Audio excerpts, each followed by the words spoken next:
सवेरे सवेरे गांव में एक खबर फैल जाती है। जो राघव के खेत में बरगद का पेड़ लगा था, वह कुछ दिन पहले तेज आंधी से उजड़कर गिर गया था। आज रात अपने आप सीधा हो गया, उठकर खड़ा हो गया। यह खबर एक जने से दूसरे जने तक, दूसरे जने से तीसरे जने तक, यानी कि पूरे गांव में फैल गई।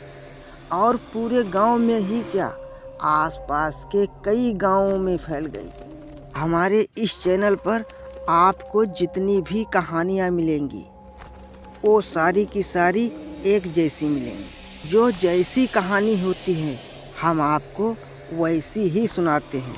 अपनी तरफ से अलग से हम कुछ भी नहीं लगाते। अपनी तरफ से कुछ इधर उधर की बातें उसमें जोड़ करके कुछ अलग सा हम दिखाएं, ऐसा हम नहीं करते।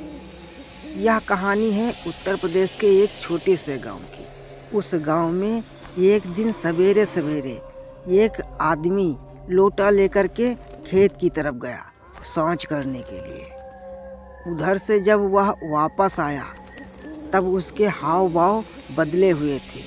ऐसा लग रहा था उसने कुछ अजीब चीज़ें देखी। वह घबराया हुआ था।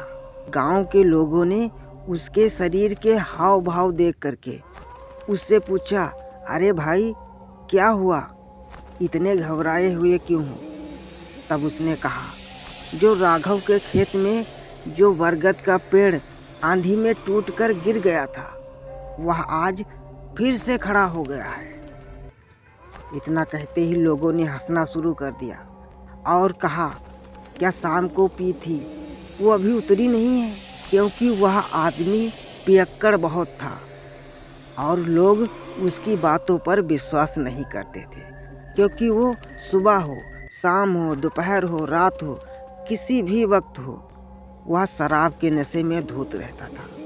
इसलिए लोग उसकी बातों पर विश्वास नहीं करते थे। उस दिन भी ऐसा ही हुआ।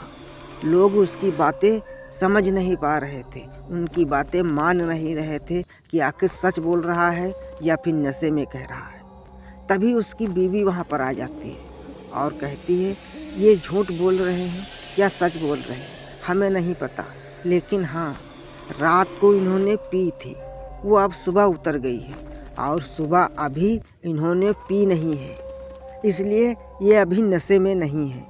लेकिन जो कह रहे हैं वो हमें नहीं पता, या झूठ बोल रहे हैं या सच कह रहे हैं। लेकिन कुछ लोग उसकी बातों पर थोड़ा विचार करते हैं कि आखिर अभी ये नशे में नहीं है और ऐसी बात करता है, तो हमें खेत पर जाकर के देख लेना चाहिए कि यह सच बोल रहा है या फिर झूठ बोल रहा है। लेकिन ऐसा हो नहीं सकता। कोई आंधी में गिरा हुआ पेड़ फिर से कैसे उठ सकता है? लेकिन हमें एक बार देख लेना चाहिए। उनमें से कुछ लोगों ने हाथ में लोटा लिया और उसी खेत की तरफ चल दिए जिधर वह पेड़ खड़ा हुआ था। उन लोगों ने सोचा, उधर हम शौच के लिए ही जाएंगे और उधर देख भी आएंगे कि आखिर सच्चाई क्या है। हकीकत में वह पेड़ फिर से खड़ा हो गया। लेकिन जब वो लोग वापस आए तो उनके चेहरे के हाव भाव बिल्कुल बदले हुए थे। वो भी वही बात कह रहे थे जो उस शराबी ने कहा था। वह पेड़ हकीकत में खड़ा हो गया था। अब क्या था, गांव से तांता छूट जाता है राघव की खेत की तरफ। बहुत सारी भीड़ एक साथ इकट्ठा होकर के राघव के खेत की तरफ चल देती है, यह देखने के लिए कि वह बरगद का पेड़ फिर से खड़ा हो गया है। कैसे खड़ा हो गया है? यह खबर गांव में आग की तरह फैल जाती है और गांव में ही क्या, आसपास के कई गांवों में फैल जाती है। कई गांवों के लोग वहां पर इकट्ठा हो जाते हैं। हजारों की भीड़ थी। वह एक बरगद का पेड़ था। उस पेड़ से लोगों की श्रद्धा जुड़ी हुई थी, भक्ति जुड़ी हुई थी। गांव के लोग ईश्वर का उसे चमत्कार समझते थे। कुछ ही टाइम में लोगों ने वहां पर कीर्तन भजन करना शुरू कर दिया, पूजा याचना करना शुरू कर दिया। क्योंकि यह घटना साधारण घटना नहीं थी। जो पेड़ आंधी में उलट गया हो, वह कुछ दिन बाद भला कैसे खड़ा हो सकता है, यह अपने आप में बहुत बड़ी खबर थी। गांव में तरह तरह की बातें होने लगी। कुछ लोगों का कहना था इस पेड़ पर भूत प्रेत का साया है, और वहीं पर कुछ लोगों का कहना था यह ईश्वर का चमत्कार है। लेकिन वहीं पर कुछ लोगों की सोच सबसे अलग थी। उन लोगों का कहना था कि जब आंधी चली थी और आंधी में यह पेड़ उलट गया था तो उसकी जड़ों में काफ़ी मिट्टी फंसी हुई थी और जड़ सहित उल्टा था।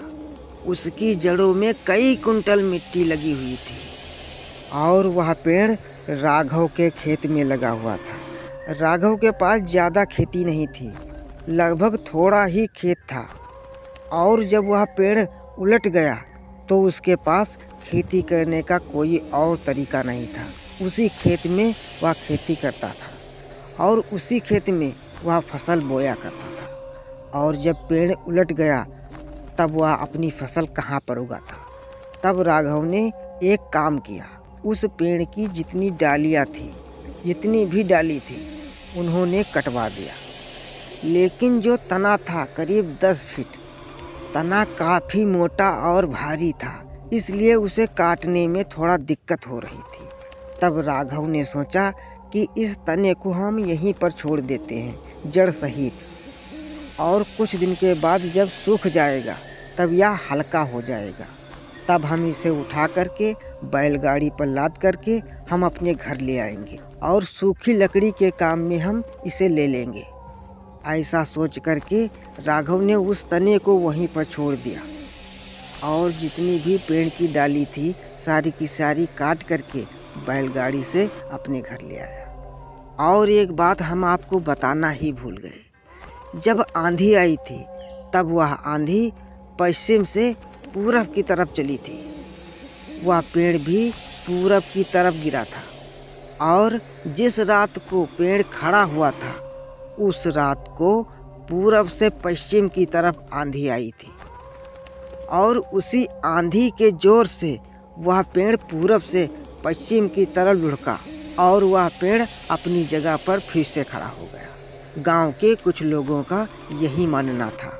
अगर यह वीडियो आप तक पहुंच रहा है तो आपका क्या मानना है? किसी भूत प्रेत का साया था, या फिर भगवान का करिश्मा, या फिर पूरब से आंधी का आना और पेड़ का खड़ा हो जाना? आपका क्या मानना है? अगर वीडियो आप तक पहुंच रही है तो नीचे कमेंट ज़रूर करना, और वीडियो अगर पसंद आई हो थोड़ा भी बहुत तो वीडियो को लाइक ज़रूर कर दें, क्योंकि हमें आपके सपोर्ट की बहुत ज़रूरत है।